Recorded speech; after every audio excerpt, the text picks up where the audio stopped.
계속해서 남유다 제4대 왕인 여호사밧의 통치에 대해서 살펴보고 있습니다. 그 가운데 오늘 읽은 19장과 20장 말씀은 다음과 같이 나누어 볼 수 있습니다. 먼저 19장 1절에서 3절은 여호사밧을 향한 예후의 책망과 형벌의 예언을, 그리고 19장 4절에서 11절까지는 여호사밧의 2차 개혁에 대해서 기록을 하고 있습니다. 그리고 20장 1절에서 13절은 모압 연합군의 남유다 침공과 전 유다 및 여호사밧의 금식 기도를, 그리고 14절에서 19절은 야하시엘의 남유다 승리 예언과 남유다 백성들의 감사 찬양을 기록하고 있습니다. 그리고 20절에서 30절까지는 모압 연합군의 자멸과 남유다 왕국의 태평성대를, 그리고 마지막 31절에서 37절은 여호사밧의 통치의 전반적인 개요 및 평가와 남북 해상무역 동맹 실패에 대한 기록으로 끝마치고 있습니다. 오늘은 이 가운데 20장 3절에서 4절 말씀을 중심으로 함께 말씀을 나누고자 합니다.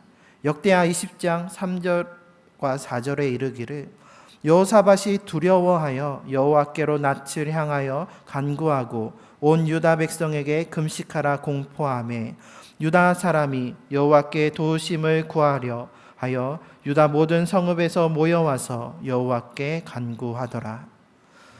20장에서 여호사밧과 온 유다 백성들이 다 같이 여호와의 전에 모여서 금식 기도를 하며 여호와 하나님의 도우심을 구하고 있습니다. 그 이유는 모압과 암몬의 연합군이 남유다를 침공해 왔기 때문이었습니다. 그런데 어제 살펴본 것과 같이 종교개혁을 단행한 여호사밧의 남유다는 하나님의 보호하신 가운데 점점 부유해지고 강대해졌습니다. 그래서 17장 10절 말씀을 세 번역으로 보면 유다의 주위에 있는 모든 나라는 유다를 보호하시는 주님이 두려워서 감히 여호사밧에게 싸움을 걸지 못하였다라고 기록하고 있습니다. 종교개혁을 하면서 하나님만을 의지하며 살아갈 때에 하나님께서 남유다를 보호해 주셔서 주변 나라들이 감히 여호사밧에게 싸움을 걸지 못하도록 복을 주셨습니다. 그래서 이방 나라들은 하나님을 두려워하고 또 하나님께서 주신 복으로 견고한 요새와 성읍들, 그리고 116만 명이라는 대군을 거느린 여호사밧에게 감히 싸움을 걸 생각조차 하지 못하였던 것이었습니다. 그런데 오늘 20장에서는 이와 정반대의 상황이 펼쳐집니다. 하나님을 두려워하며 감히 싸움을 걸지 못했던 모압과 암몬이 연합해서 남유다를 침공해 오고 있는 것입니다. 그리고 오히려 두려워야 할 이방 나라들이 아니라 남유다가 두려움에 떨면서 모든 백성들이 금식하며 주님의 도우심을 구하고 있습니다. 어쩌다가 이러한 상황에 빠지게 된 것일까요? 그것은 바로 여호사밧이 행한 죄 때문이었습니다. 그 죄의 시작은 북이스라엘의 아합 가문과 혼인함으로써 우상을 숭배하는 그 아합 가문과 인척관계를 맺은 것이었습니다. 그 결과 아합의 제안으로 북이스라엘과 남유다가 연합해서 길앗 라못에서 아람과의 전쟁을 치르게 되었습니다. 어제 살펴본 것처럼 하나님 보시기에 악한 왕이라고, 북이스라엘에서 가장 악한 왕이라고 평가받은 아합은 미가야의 경고의 그 예언대로 전쟁에 나가서 부상을 당하고 결국 죽고 말았습니다. 그리고 여호사밧은 도망치면서 북이스라엘과 남유다의 연합군의 패배로 끝나게 되었습니다. 이때 그 전쟁이 얼마나 치열했는지 성경은 이날의 전쟁이 맹렬하였다라고 기록하고 있습니다.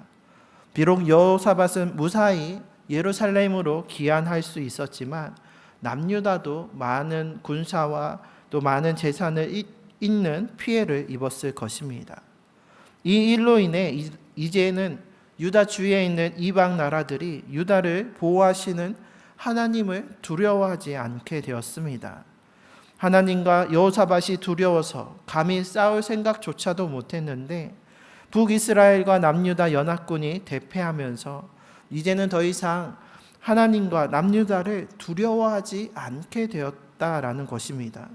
고대 사회에서의 전쟁은 신들의 전쟁이었기 때문에 북이스라엘 남유다 연합군의 패배는 이방 민족들에게 있어서는 자신들의 신이 이스라엘의 신을, 그 이스라엘의 하나님을 이겼다라고 여긴 것이었습니다. 게다가 이때의 전쟁으로 피해를 입고 국력이 약해졌으니 이때를 틈타서 모압 연합군이 남유다를 침공해 온 것이었습니다. 길르앗 라못의 그 전쟁의 패배는 아합의 죄로 인한 하나님의 심판이었지만 그 피해가 여호사밧에게까지도 임하고 있습니다. 이는 하나님이 가증히 여기시는 우상 숭배의 죄를 행하며 악을 행한 아합 가문과 혼인함으로써 인척 관계를 맺었기 때문이고, 또 인척 관계일지라도 명분 없이 자신의 탐욕을 이루기 위한 그 전쟁에 아합의 뜻을 따라서는 안 되었습니다. 전쟁을 시작하기 전에 여호사밧은 선지자를 통해 하나님의 뜻을 먼저 구하자라고 하면서 그 위기와 시험을 피할 기회가 있었지만 그 기회마저 놓치고 말았습니다. 미가의 예언에도 불구하고 아합을 말리고 전쟁을 반대하는 것이 아니라 사돈이라는 그 인간적인 관계 때문에 아합과 그리고 거짓 선지자들의 뜻대로 전쟁에 참여하는 잘못을 범하고 말았습니다.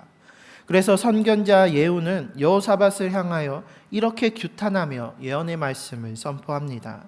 역대하 19장 2절에 하나니의 아들 선견자 예후가 나가서 여호사밧 왕을 맞아 이르되 왕이 악한 자를 돕고 여호와를 미워하는 자들을 사랑하는 것이 옳으니까 그러므로 여호와께로부터 진노하심이 왕에게 임하리이다. 악하고 여호와를 미워하는 자, 곧 아합을 돕고 그 가문과 인적 관계를 맺어서 그들을 사랑하는 것이 옳은 일이 결코 아니다라는 것입니다. 그래서 그 죄로 말미암아 여호와의 진노가 왕에게 임할 것이라는 책망의 메시지였습니다. 그리고 이 예언의 말씀대로 여호와의 진노가 임하여서 모압 연합군들이 남유다를 침공해 온 것이었습니다. 이 모압 연합군이 침공해 올 때에 여호사밧은 예후를 통해 말씀하신 그 하나님의 진노가 이제 임하였구나 깨닫게 되었습니다. 그래서 모든 백성들과 함께 모여서 금식하면서 여호와께 간구하였던 것이었습니다. 이때 여호사밧은 기도하며 이렇게 하나님의 도우심을 간구하고 있습니다. 만일 재앙이나 난리나 견책이나 전염병이나 기근이 우리에게 임하면 주의 이름이 이 성전에 있으니 우리가 이 성전 앞과 주 앞에 서서 이 환난 가운데에서 우리 주께 부르짖은즉 들으시고 구원하시리이다. 이 기도의 내용이 낯익지 않습니까? 이 기도는 본래 역대하 6장에서 솔로몬이 하나님의 성전을 건축하면서 드린 기도의 내용입니다. 역대하 6장 28절에서 30절 말씀을 살펴보면 만일 이 땅에 기근이나 전염병이 있거나 곡식이 시들거나 깐부기가 나거나 메뚜기나 황충이 나거나 적국이 와서 성읍들을 에워싸거나 무슨 재앙이나 무슨 질병이 있거나를 막론하고 한 사람이나 혹 주의 온 백성 이스라엘이 다 각각 자기의 마음에 재앙과 고통을 깨닫고 이 성전을 향하여 손을 펴고 무슨 기도나 무슨 간구를 하거든 주는 계신 곳 하늘에서 들으시며 사유하시되 각 사람의 마음을 아시오니 그의 모든 행위대로 갚으시옵소서. 주만 홀로 사람의 마음을 아시니이다 라고 솔로몬은 기도하고 있습니다. 여호와의 이름을 건축한 이 성전에 주의 백성이 나와서 그 재앙과 모든 고통과 그 잘못을 깨닫고 회개하며 기도하며 간구할 때에 주님께서 들어주시고 사유 곧 너그러운 마음으로 은혜로 죄를 용서해 주실 것을 간구하였던 것이었습니다. 그리고 솔로몬의 이 기도에 하나님께서는 이렇게 응답하셨습니다.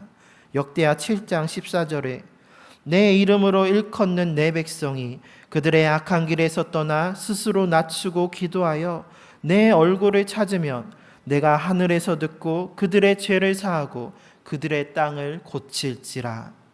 내 이름으로 일컫는 나의 백성이 스스로 겸손해져서 자기의 죄를 깨달아서 그 악한 길에서 떠나 내 앞에 나와 기도하며 나를 찾고 내게로 나아오면은 내가 하늘에서 듣고 그 모든 죄를 용서해 주고 또 그 땅을 고치고 회복시켜 주며 다시 평강과 번영을 누리게 해 주시겠다는 구원의 약속이자 우리를 향한 하나님의 언약의 말씀입니다. 약속을 이루시는 하나님께서는 솔로몬에게 주신 이 약속의 말씀을 오늘 여호사밧을 통해 이루어 주셨습니다. 오늘 3절과 4절에서 여호사밧과 온 유다 백성들이 여호와의 낯을 향하여 간구하면서 기도하면서 주님의 얼굴을 구하였습니다. 금식 기도를 하면서 자기의 죄를 회개하고 그 악한 길에서 떠나 스스로를 낮추고 여호와의 전에 나와서 기도하며 하나님의 용서하심과 함께 구원하심과 회복하심을 간구하였던 것이었습니다. 이때 남유다는 비록 길앗 라못 전투로 인해서 피해를 입었지만 그 남유다의 견고한 성읍과 요새들은 여전히 건재하였습니다.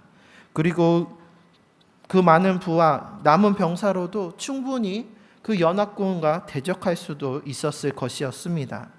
하지만 여호사밧과 백성들은 자신의 부요함이나 그 견고한 요새와 성읍들, 군사와 또 다른 나라들을 의지하는 것이 아니라 오직 하나님만을 의지했습니다. 그래서 오늘 20장 12절에서 우리를 치러 오는 이 큰 무리를 우리가 대적할 능력이 없다라고 고백을 합니다.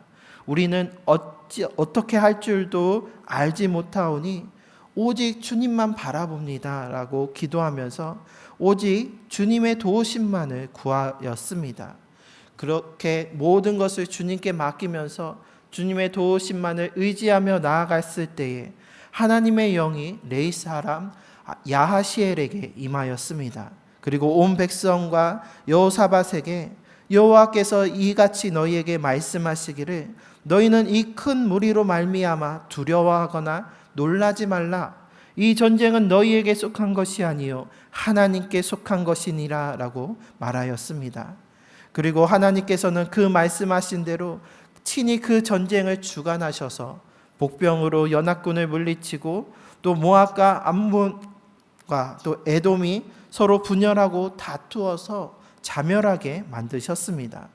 하나님께서 대장이 되셔서 싸우실 때에 승리하였고 백성들은 그저 하나님께서 행하신 일들을 지켜보며 하나님께서 행하신 일들을 송축하고 주님께서 주시는 그 평강을 누리게 되었습니다. 이것이 또한 오늘 우리의 기도가 되기를 바랍니다.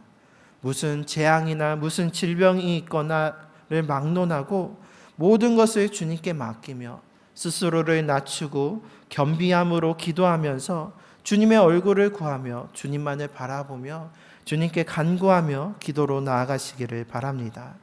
스스로 자신을 낮추는 자만이, 낮은 자만이 주님의 얼굴을 바라볼 수 있고 주님을 만날 수 있습니다. 왜냐하면 주님의 은혜는 낮은 곳으로 흐르며 우리 주님께서는 낮은 곳으로 오시기 때문입니다. 지금 우리는 성탄을 기다리며 예수님께서 이 땅 가운데 오심을 기다리는 대림절을 보내고 있습니다. 근본 하나님의 본체시며 또 하나님과 동등하신 삼위일체의 성자 예수님께서 우리를 구원하시기 위해 자기를 비워 종의 형체로 사람과 같이 되셨고 사람의 모양으로 자기를 낮추셔서 우리 가운데 오셨습니다. 왕이신 하나님께서 하늘 보좌를 버리시고 그 낮고 보잘것없는 구유로 그 낮은 곳으로 우리에게로 오셨습니다. 그렇기에 그 낮은 곳으로 오신 주님을 만나기 위해서는 우리 또한 기도하면서 우리 스스로를 낮추며 낮은 곳에서 임하시는 그 겸손의 주님을 만날 수 있도록 나아가야 합니다. 우리를 위해 낮아지신 예수님을 기억하면서 우리도 낮아짐으로 기도하며 겸손함으로 주님의 얼굴을 구하시기를 바랍니다. 그때 주님께서는 그 얼굴을 비추사 오늘 여호사밧에게처럼 은혜를 베풀어 주시고 평강을 주실 줄 믿습니다. 우리도 겸손함으로 주님 앞에 나와 기도하면서 주님을 만나고 주님의 도우심과 은혜를 구할 때에 우리의 모든 기도가 응답을 받고 주님의 은혜와 평강을 누리는 참된 복을 받는 우리 모두가 되시기를 바랍니다. 그러기 위해서는 우리는 또한 기도할 때에 회개함으로 주님 앞에 나아가야 합니다. 오늘 모든 백성이 성전에 모여서 금식하면서 그 악한 길에서 떠나 주님께로 돌아올 때에 하나님께서는 그들의 모든 죄를 사하시고 그 땅을 고쳐주셨습니다. 이처럼 회개하는 자만이 하나님의 용서와 함께 회복과 구원의 은혜를 누릴 수 있습니다. 여호사밧이 아합 가문과 혼인하며 인척관계를 맺은 죄는 어찌 보면 사소한 일처럼 보입니다. 따지고 보면 아합이 우상숭배를 한 것이지 여호사밧이 우상숭배를 한 것이 아니었습니다. 오히려 여호사밧은 모든 우상들을 무너뜨리고 철폐하면서 종교개혁을 하였습니다. 하지만 성경은 분명히 말합니다. 악은 어떠한 모양이라도 버리라고 말합니다. 비록 내가 직접 죄를 짓지 않아도 하나님 보시기에 악한 자를 돕고 또 하나님을 미워하는 자들을 사랑한다면 그것 또한 죄악입니다. 거룩하시고 선하신 주님께 나아가기 위해서는 그리고 또 우리를 위해 오실 주님을 맞이하기 위해서는 우리는 순결한 신부와 같이 거룩하고 성결해야 합니다. 그 어떠한 모양이라도 악한 것이 죄의 모양이 있어서는 안 됩니다. 우리를 위해 낮은 곳으로 오신 주님은 구유 안에 누우셨습니다. 누울 자리가 없어서 그 구유에 누우셨는데 구유는 동물들의 먹이를 담는 그릇으로 본래 구유는 그 동물들의 여러 가지 침과 썩은 음식들로 인해서 더럽고 오염된 부정한 것이었습니다. 그런데 요셉과 마리아가 그 구유에 그대로 아기 예수님을 뉘었을까요? 성경에 자세히 기록되어 있지는 않지만 결코 그렇지 않았을 것입니다. 늘 자리가 없어서 구유에 뉘었지만 그 전에 그 구유를 온 힘을 다해서 정성을 다해서 깨끗하게 씻어낸 후에야 그 아기 예수님을 구유에 뉘었을 것입니다. 우리 역시 구유처럼 낮을 뿐만이 아니라 더럽혀지고 보잘것없는 존재입니다. 하지만 날마다 기도하면서 예수 그리스도의 보혈로 깨끗이 씻음을 받음으로 말미암아 주님을 온전히 모시는 그 은혜와 복을 누리는 낮지만 거룩하고 성결한 구유가 되시기를 바랍니다. 그래서 우리의 마음이 하나님의 거룩한 성전이 되어서 주님께서 오신 그 구유가 되어서 주님께서 함께 하시고 임재하시는 거룩한 처소요 기도하는 집이 되기를 바랍니다. 하나님께서는 기도할 때에 내 이름으로 내 백성이 주님의 앞에 나와서 기도할 때에 모든 죄를 사해 주시고 고쳐 주실 것을 약속하시면서 이어서 이와 같이 말씀하셨습니다. 역대하 7장 15절에서 16절에 이르시기를 이제 이곳에서 하는 기도에 내가 눈을 들고 귀를 기울이리니 이는 내가 이미 이 성전을 택하고 거룩하게 하여 내 이름을 여기에 영원히 있게 하였음이라. 내 눈과 내 마음이 항상 여기에 있으리라. 이 말씀과 같이 이곳에서 드리는 우리의 기도를 통해 우리 제암교회와 또 모든 가정과 모든 성도의 마음이 주님이 택하시고 주님의 이름과 주님의 눈과 마음이 항상 함께하여서 우리가 기도할 때 주님께서 함께 들으시고 우리가 주님과 함께 교제하면서 주님의 임재를 날마다 경험하는 거룩한 성전이 되시기를 주님의 이름으로 축복합니다.